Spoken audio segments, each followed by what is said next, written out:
So there is enough grace to tell the truth. And I think that when we avoid truth, it is an indictment on our belief about grace. And so, you know, ultimately, Christians have the end of we've been given the end of the story as something to encourage us. And by the end of the story, I mean we have been given kind of this eschatological imagination of what is to come. So we know what's at the finish line. It's the stuff in between it that we're like, this is crazy and we're tired, right? So, but we've been given a vision of what is to come, and it is because we have hope in what is to come, what has been secured for us by Jesus Christ, that we can tell the truth right now. Like my telling the truth about the fact that we have a credibility issue, that we have some leadership development issues, that we can use power to safeguard ourselves instead of to give it away as Jesus models. So I can tell the truth about that because I know that in telling the truth, it's not going to shatter what God has promised for us.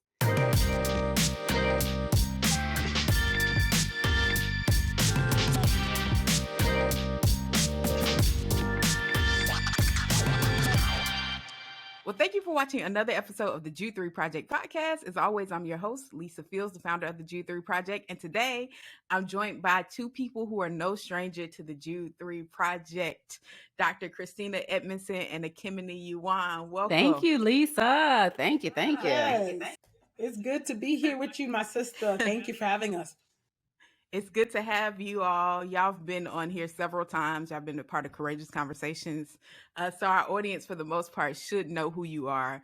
But for those who don't know who you are, just give them a little introduction. Sure. My name's Ekemini Uwan. I am a public theologian and co-host of Truth Table podcast and good friend of Lisa V. Fields. Honored to be her friend. V is for victory. Yes, come on now. She walking in victory. Okay. Amen. Yeah, it's Dr. Christina Edmondson, so Christina, and the other host of the Truth Table podcast, and background in psychology and higher ed, and just excited to whenever Lisa calls, whether we can partner, we're like, yes, whatever you want us to do, Lisa, we got you. So we try not to break our plate, and so we're happy to be here today. I'm glad to have you all, and I'm here to talk to you about your book. I don't have a physical copy with me yet, but I have it on my phone, the Truth Table. We don't either. The Truth Table book, Black women's musing on life, love, and liberation. And I know people have been wanting y'all to write a book for some time. So what was the kind of deciding factor for y'all to go ahead and write it? Well, the panini was absolutely a factor. My. The pandemic that people are pretending is over, but and so, I would say even prior to the pandemic, I was approached by Ashley Hong, former editor at Penguin Random House, to write a book.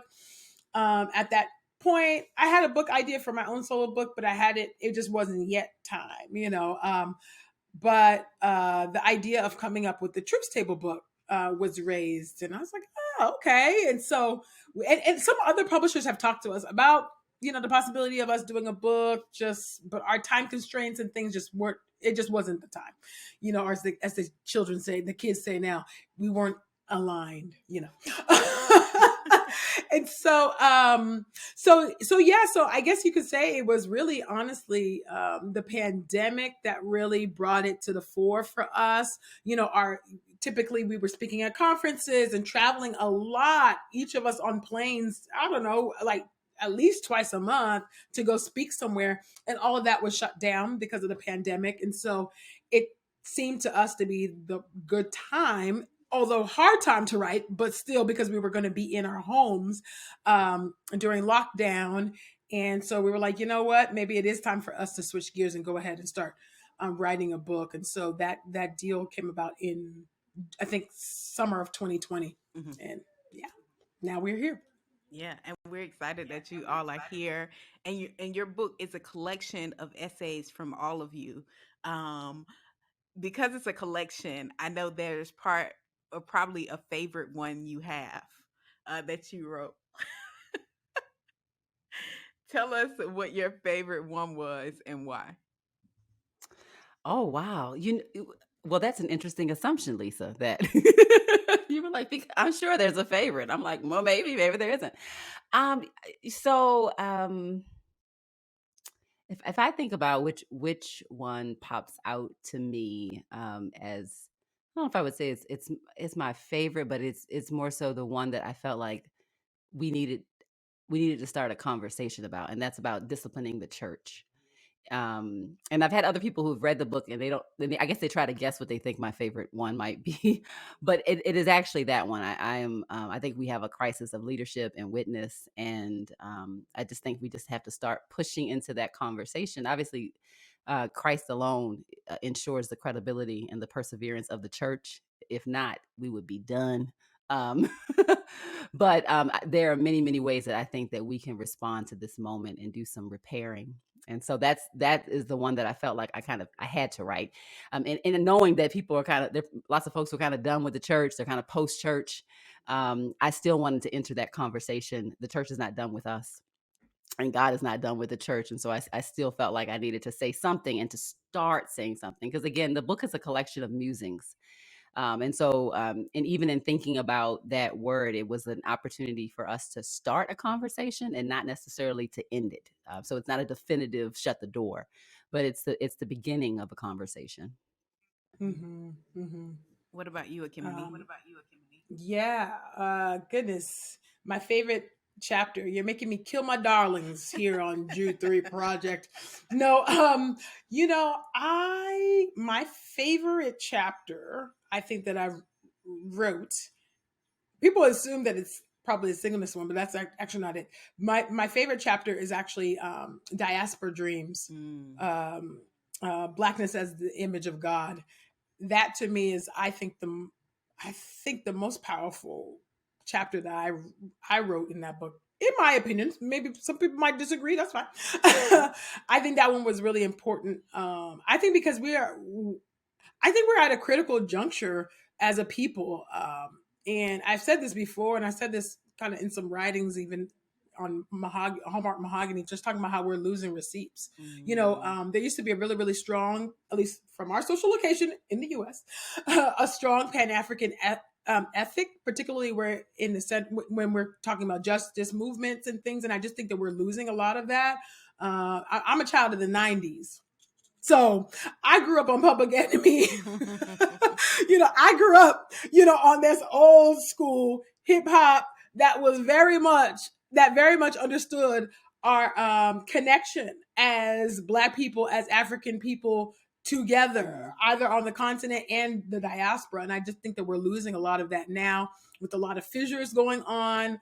I'd say not only because of religious fissures, right, and people leaving their church, but I'd also think ethnic fissures that are going on with the xenophobia that's going on, between Black Americans and Africans, and the diaspora wars online. Mm-hmm. And then I'd even say even across the gender lines, right, between both Black men and Black women. Mm-hmm. We're at a critical juncture, I think, as a people. And which way are we going to go? Mm-hmm. Are we going to walk together? And the only way we can walk together is if we agree, mm-hmm. Right? Or are we going to go our separate ways, and continue to,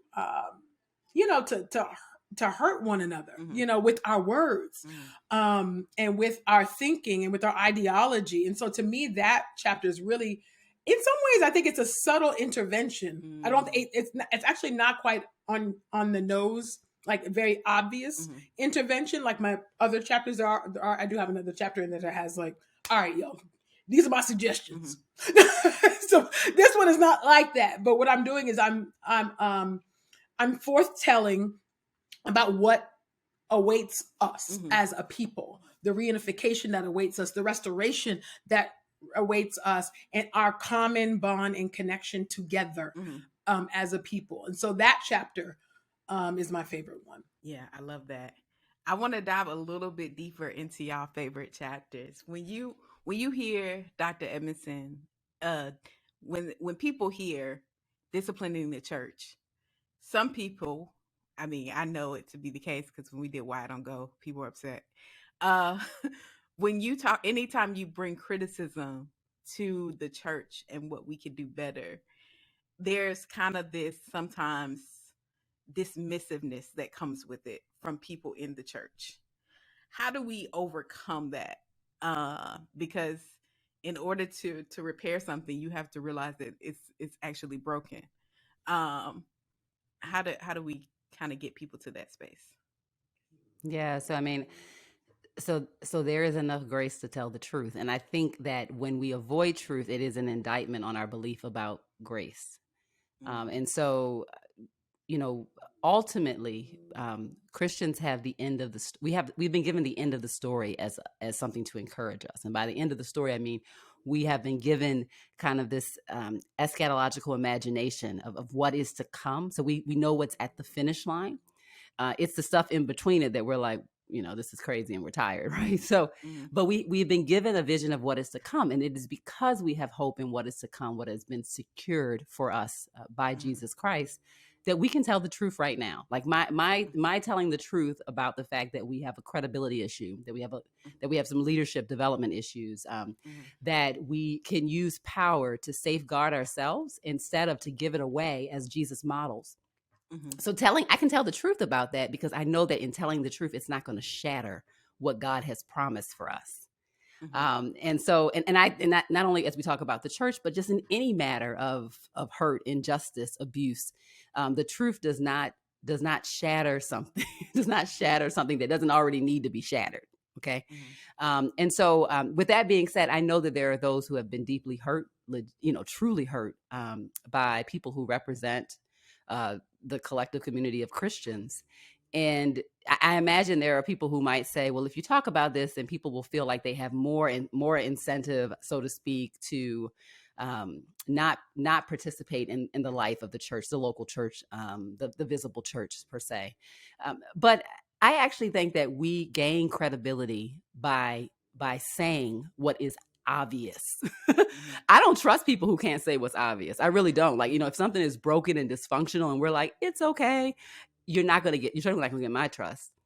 Mm-hmm. But people who are able to say, I understand why you are hurting and I hurt too, or this is what I've experienced, but just tell me more.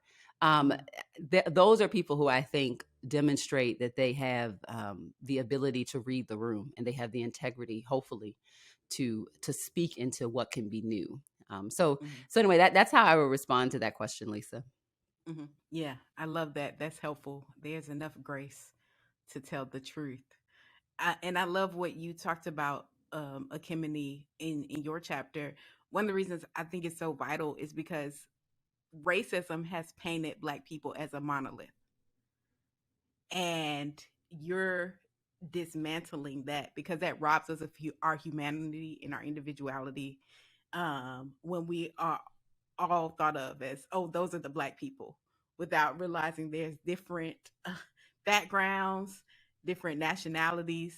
So I think it's really, really important for you that you wrote that chapter, because I think people need to know that, because we have to know the differences in order to have that unification, as you talked about.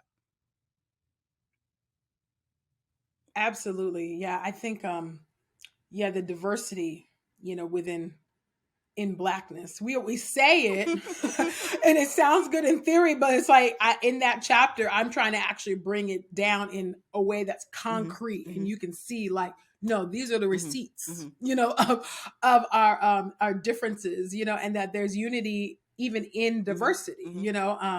We're Black and we are beautiful, and that's great, but where can we continue to how can we learn from one another in our various social locations? Even when we're Black in America, we have different social locations, right? Like, you're in Florida, I'm in Maryland, Christina's in Nashville. And that doesn't mean that's exactly where we're from either, right? I got West Coast roots, and then if you want to take it back further, I got Nigerian roots, and so how do all of these locations, and how does our social location shape who we are today, how we see the world, how we see one another, and our commonality, if you will. And so to me, it was really, really important to be able to thread that needle and to make those connections, because I think far too often, and this is by design, there has been a chasm between Africans and African Americans, and obviously this was in play long before any of us came to be, but this is what it is. And so how, to me, I thought it was really important for me to be able to make those connections and to show that, y'all, we are one. That's not to erase our differences. That's not to erase the different entry points, into the history that we find ourselves but it is to say that, like, we belong to one another, and we cannot continue to regurgitate these racist tropes. And we'll internalize them, right? And then regurgitate them in different ways that are very xenophobic and bigoted, toward one another, and discriminatory toward one another. And we have to be able to see our connection and our mutuality as a people. And so I make that concrete when I'm talking about my own Ibibio ethnic connection in history, and the Ibibio's connection to the transatlantic slave trade as well, because there's too much there's too much ignorance on both sides. I would say, by the way, both sides, whether on the continent or in the diaspora, about the concrete African connections. There's ways in which we disembody enslaved Africans in the way that we talk about slavery, and I wanted to be able to put these my people, and be able to make it very clear to people. And I don't know that anybody,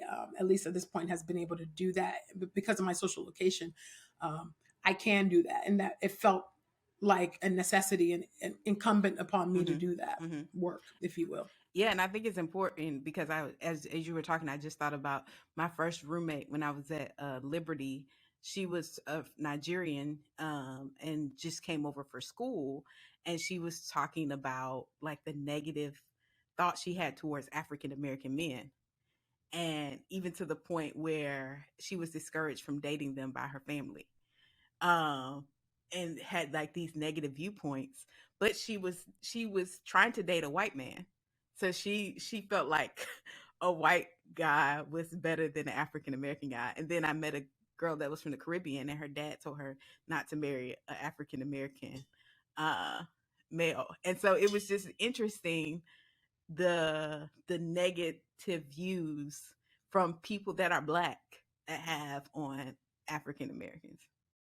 Absolutely. And I think it is important, not to derail the conversation, but I do also think it's important to understand that, first of all, Nigerian is a colonial name. All right. The very fact that Nigerians are speaking English is evidence of colonialism. There's just things that we just don't concretely even make these are very obvious things, but but you just take, it's so normative, right? And so you just don't even think about it. But you got to think about, these are people that have been snatched, right, and have that history, the legacy of the transatlantic slave trade, being snatched away from family, land, culture, all of those things.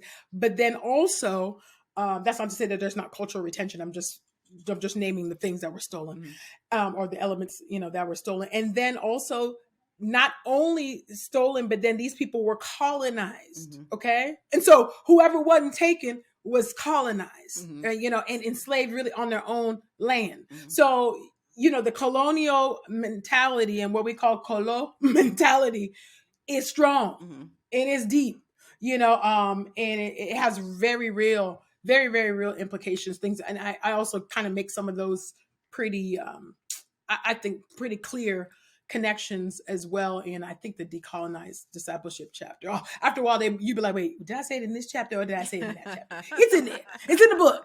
Pre-order the book. No, that's helpful. And you led me right to my next essay, because I was going to decolonize discipleship, but I was also going to tie that in with a term that Christina coined before we started, which was, I don't want to mess it up. So trauma hermeneutics, right? Trauma hermeneutics. Trauma hermeneutics, right? Yeah. So the ways in which we see self, we see God, we see Scripture through a lens that has been traumatized, and trauma shifts the way that we see the world. Doesn't mean that we're somehow untrustworthy, right? Because sometimes, because the world, there are things that are legitimately traumatizing. But if we're not aware of the ways in which our very real hurt and burdens impact us and the way that we interpret content, then it will be fear that does our theological interpretation. It'll be trauma that does our theological interpretation. It'll be kind of this dichotomous black and white thinking that does our theological interpretation. And Christianity is a religion of great complexity and paradox. So we hold many tensions together. It's one of the weaknesses, I think, of the Western church versus the Eastern church, is that the kind of the Western mindset is incredibly black and white. And when we can't hold things that are seemingly contradictory, we're like, chuck it. I'm like, whoa, his ways are higher than our ways. God is greater than us, and there are paradoxes within the Christian tradition, and that's not to trip us up. That's just to remind us of the great scope. So a kind of a traumatized hermeneutic will reach for, in addition to kind of a Western mindset, will reach for a very black and white way. A very watch out, danger way to interpret the faith. And that's a fear-based interpretation when we're called to a love-based interpretation of Christianity. I think that's profound. And if we see trauma, profound and ties hermeneutic online, trauma, you don't give credit to hermeneutic online. I bet you don't give credit. Like black women. And if you're big mad about that, likewise, take that to Jesus. Take it to the Lord. We don't want to see a book coming out with that name without. It happens every day. Yeah. I'm too tired to write it, so I get it. But they should at least give you credit if they're gonna use it as the book title. That's right. Cite black women. Ekemini, talk a bit about, I think that pairs well with your essay on decolonized discipleship. Talk a little bit about that, because right now we're in a space where many people are trying to decolonize their faith, and their definition of decolonizing their faith leads them to a very, they almost throw the baby out with the bathwater. They throw their faith out the window and think there's nothing good sometimes about the Bible and the things that we hold true about Jesus. Yeah, well, decolonized discipleship. This essay is a remix of an essay of the same title that I wrote a few years back. Well, maybe it wasn't a few years. Time is going now. So maybe about 4 years ago, I think I wrote it. And I wrote, at that time, so a couple things. I see so I make a distinction actually between decolonization and deconstruction. I just don't see them as the same project. I know people use them synonymously. I just don't see them in that way. And even with decolonization, I even drill down a little bit further and talk about disentangling the faith from sinful additives and colonial additives that have been added to the faith that mar our ability to see the beautiful light of the gospel, which I believe is just things that are a stumbling block to the gospel. And so originally when I wrote that, I was responding to, at that time, the context. I had been a couple of years post-seminary, so I was just responding to more of the racism that I saw in white evangelicalism and the way they, try to, do what they do to our people, to us. So in those spaces. And so that was what I was kind of sort of responding to. I feel like out of all the chapters, this is the one that actually reaches to the table, but beyond the table.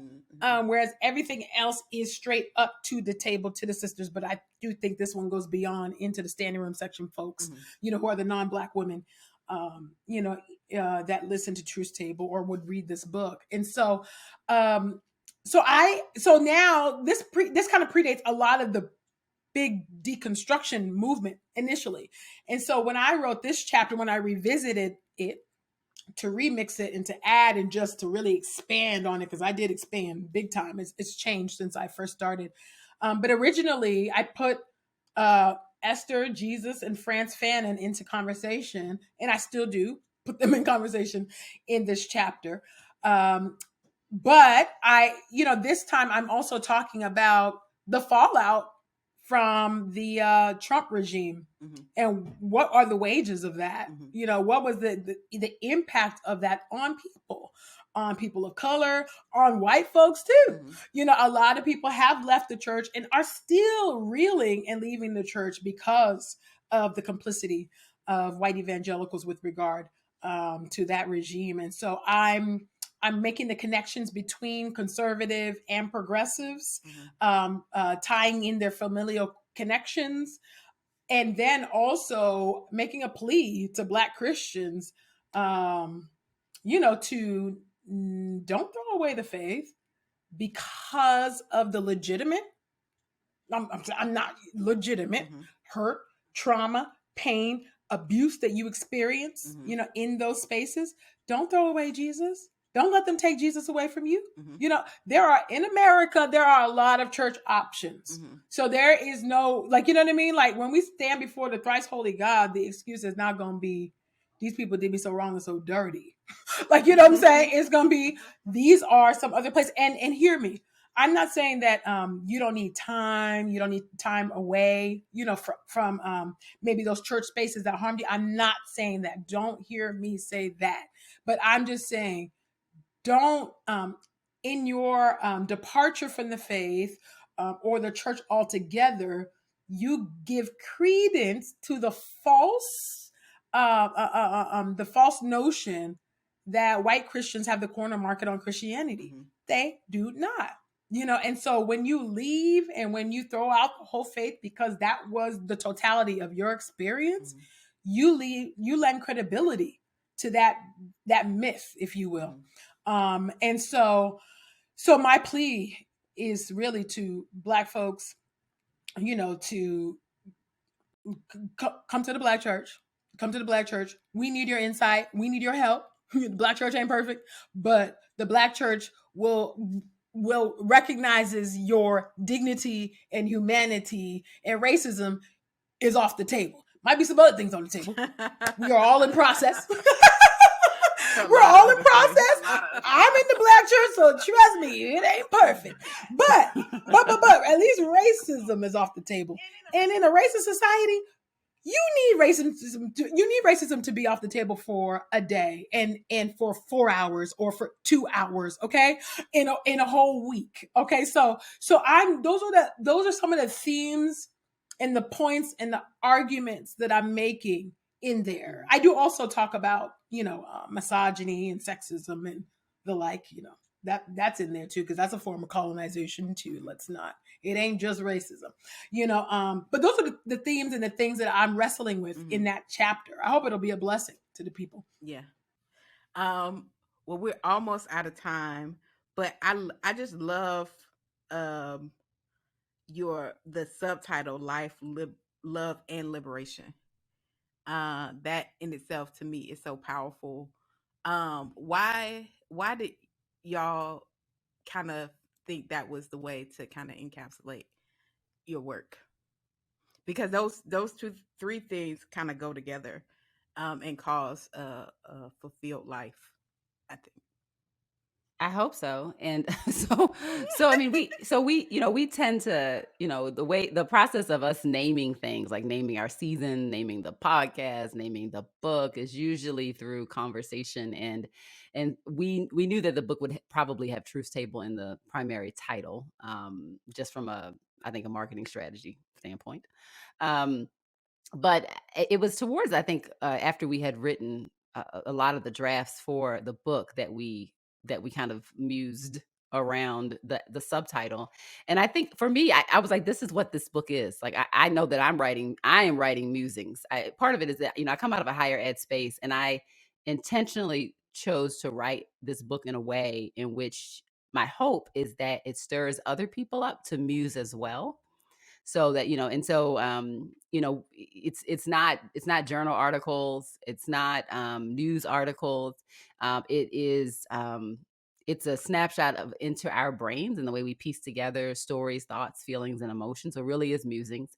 And then as we looked at the content that we wanted to share, it seemed to live in those those three categories, those three buckets, right?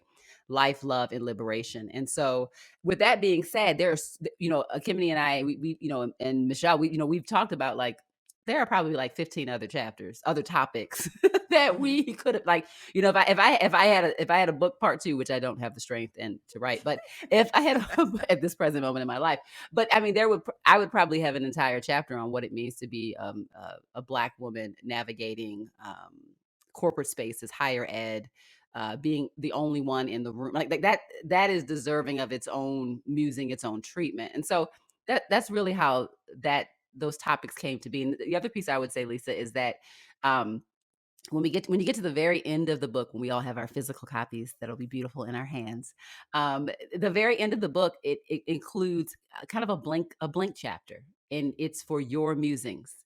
And, as a teacher, the teacher in me is always like, we teach so that you will then teach. We share so that you will then share. And in as much as I can use my voice to then stop using it so that someone else can start using it, that's really my kind of pedagogy, my teaching disposition. And that's what we hope happens. We hope that you'll hear our musings, you'll be inspired, you'll yell back, you'll identify, you feel whatever you feel. But then when you get to those blank pages that say my musings, you are ready to share about life, love, and liberation. And then you can share it with your girlfriends, share it with your people. One day we're going to have brunch again. And so you can share it around the table. But that is really our hope, is that we try to facilitate an interactive, not a static experience, but something that brings us together. And I got to tell you, we really, really need to be brought together. Mm-hmm. Yeah, I love that.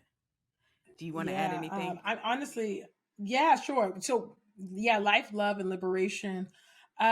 Honestly, at bottom and at the root of it all, when I think about who I am at my core, and even who Christina is at her core, we're evangelists. A lot of what we do for Truth Table, get in the word with Truth Table, get in the word with us. Truth Table, Black Women's Musings on Life, Love, and Liberation. Get in the word. These are get in the word and stay in the word, because pre-order. Because we down bad, y'all. Okay, so but these three things and a host, our discipleship group, we do a lot of different ministries, components and arms to Truth Table, if you will, at this point now. All of a sudden, is at the bottom, it's about evangelism. At the end of the day, and so life, love, and liberation. These, if you think about it, life, the colorism, forgiveness, decolonization, protest as spiritual, practice and worship, love, singleness, divorce, marriage for grown Black women. Then you think about liberation, keys to the kingdom of God, diaspora dreams, reborn to resist. All areas, I think I don't remember all the chapters. Look at the Lord, but all areas that are stumbling blocks for people. When you think about the parable, and it talks about the parable of the sower and the seed that fell on the stony ground, and it talks about how the Bible talks about how the cares, the person was going, they were eager, and it went into the soil, but the cares of this world choked out, it choked out the faith. And isn't it on life? And isn't it on love? And isn't it on liberation that our people are falling away? Isn't it that life, you don't think that you're worthy enough? You don't think that you're pretty enough? You might think that there's a problem with your Blackness because of this racist world. Isn't it that love? My marriage didn't work out. My husband was abusive, or I just didn't. I fell out of love with my husband, or he fell out of my. Isn't it that? Isn't it that? Oh, I'm not married, and I've been faithing my way, and I've been trusting, and I've been holding out, and I've been sold out, and Jesus ain't come through yet. So what's the point? Aren't these are the questions? These are the questions, right? Black Lives Matter. Do they matter to God? Because I can't tell. We still oppressed. We still ain't got voting rights. The anti-lynching bill just got passed, and now that's antiquated because they're killing us with guns on video camera. Aren't these the questions? Aren't these the questions? So how could we not write a book that's centered on life, love, and liberation? I think it would have been irresponsible for us not to do that. You know, if we're midwives of culture for grace and truth, then we got to talk about what's really real, you know, in people's real lives.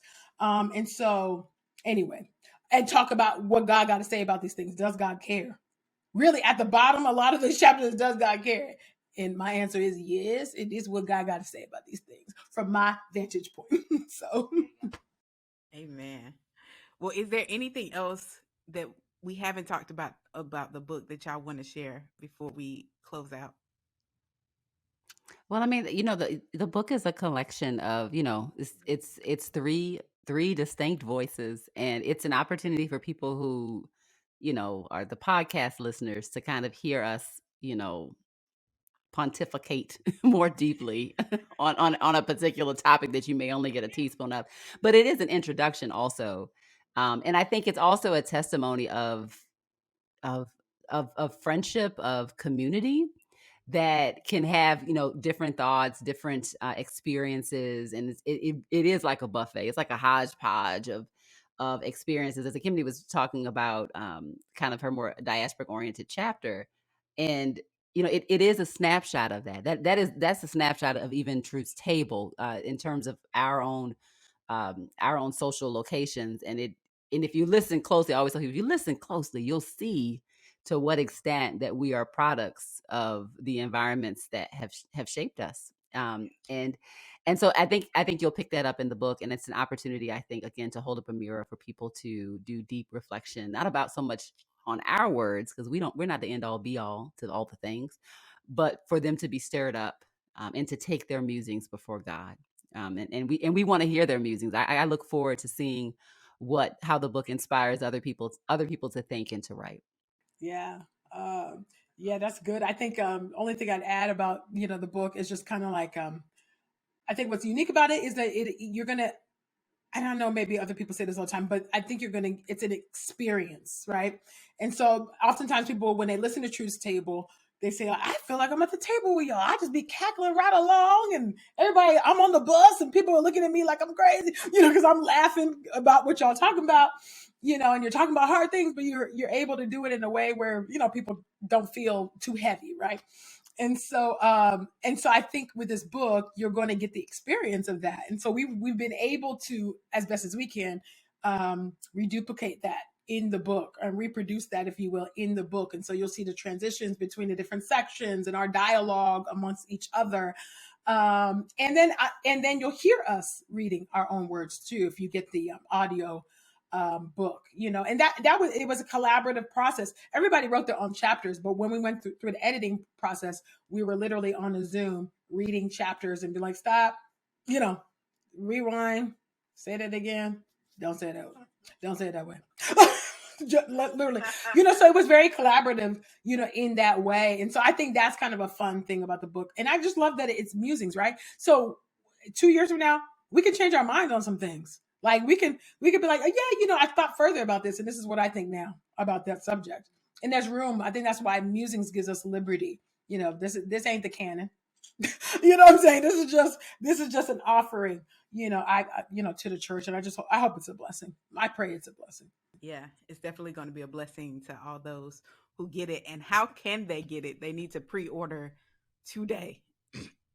Where did they pre-order? Yes, they do. They can pre-order wherever.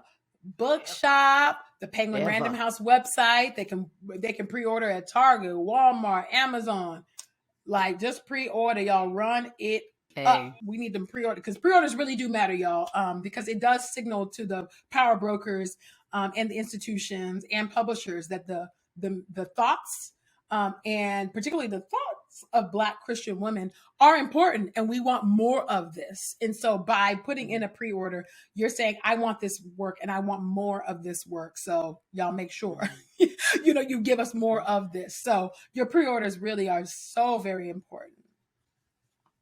Oh yeah, you can also pre-order on our website. Sorry, truthstable.com/book.